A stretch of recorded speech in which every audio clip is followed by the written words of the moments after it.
एक मोर की विष्णु भक्ति। कनकपुर गांव में भगवान विष्णु का एक मंदिर था।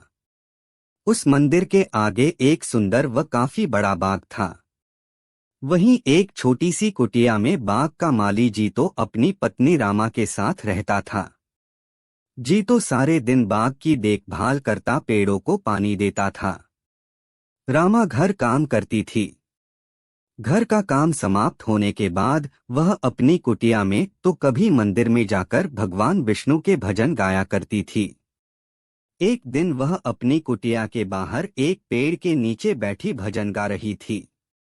तभी उसे एक मोर दिखाई दिया। वह रामा के आसपास घूम रहा था और अपने पंख फैलाकर नाच रहा था। रामा ने मोर को नाचता देखा तो उसे बहुत अच्छा लगा।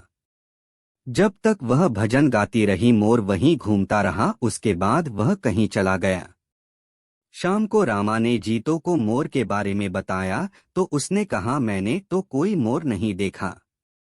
अगले दिन भी जब रामा भजन गाने बैठी तो वह मोर आ गया और भजन सुनकर नाचता रहा, फिर चला गया। रामा भजन समाप्त होने पर उसे ढूंढती रही, लेकिन वह मोर कहीं नजर नहीं आया। अगले दिन रामा मंदिर गई और मंदिर के पुजारी से मोर के बारे में पूछा। पुजारी ने कहा, बेटी मैंने तो कोई मोर नहीं देखा, हो सकता है पास के जंगल से आया है। तब रामा ने कहा, लेकिन बाबा मैं जब भजन गाती हूँ वह तभी आता है और जैसे ही भजन पूरा हो जाता है वह चला जाता है, उसके बाद कहीं नजर नहीं आता। तब पुजारी बाबा ने कहा, बेटी वह को साधु या संत होगा जिसका जन्म मोर के रूप में हुआ है। वह जब भी भगवान श्री विष्णु के भजन सुनता है तो झूमने लगता है। इसी तरह कुछ दिन बीत गए। वह मोर हर दिन भजन सुनने आने लगा था। एक दिन रामा ने जीतो से कहा, वह मोर हर दिन भजन सुनने आता है, मुझे कुछ समझ नहीं आ रहा। तब जीतो ने कहा, अरे बाघ हैं पक्षी, उड़ते उड़ते आ जाते हैं, ऐसे ही मोर आ जाता होगा। तुझे लगता है वह तेरा भजन सुनने आता है, हो सकता है वह खाने की तलाश में आता हो।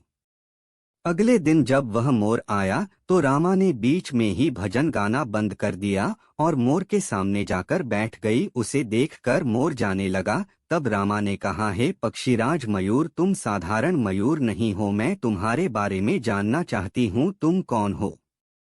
यह सुनकर मोर रोने लगा। उसने इंसान की आवाज में कहा, माता मैं पिछले जन्म में एक शिकारी था। जंगल से मोर पकड़कर उनके पंख निकालकर बाजार में बेचा करता था। एक बार जंगल में मैंने एक मोर पकड़ा, उसके पंख निकालने के कारण वह घायल हो गया और मरने लगा। तब उसने मुझसे कहा, हे दुष्ट शिकारी, तूने धन के लालच में न जाने कितने मोरों को मारा होगा। हमारे पंख निकालने के कारण जो कष्ट हमें होता है वह तू कभी नहीं समझ सकता। इसलिए मैं तुझे श्राप देता हूँ कि अगले जन्म में तू मोर बने और तुझे भी इसी प्रकार कष्ट हो। यह कहकर वह रोने लगा। तब रामा ने पूछा, तुमने जो किया उसकी सजा तो तुम्हें मिल रही है, लेकिन तुम इंसान की तरह कैसे बोल लेते हो और इस श्राप से तुम्हें कैसे मुक्ति मिल सकती है।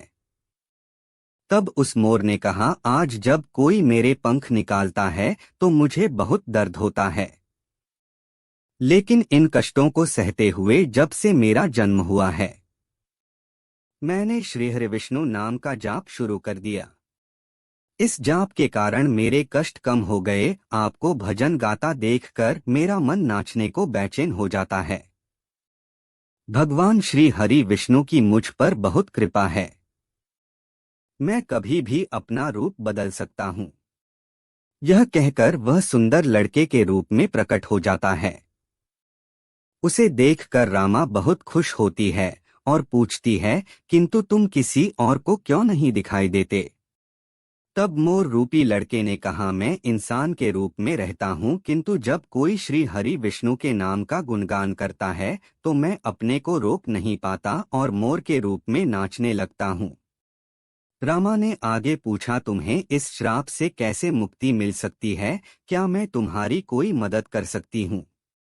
तब मोर ने कहा, माता यह बहुत कठिन है। यदि आप अपने पति के साथ 1 सप्ताह तक बिना अन्न जल ग्रहण किए यज्ञ का अनुष्ठान करें और मुझे पुत्र के रूप में पाने की कामना करें तो भगवान विष्णु की कृपा से मुझे मोर के जन्म से मुक्ति मिल जाएगी और मैं आपको पुत्र के रूप में प्राप्त हो जाऊंगा।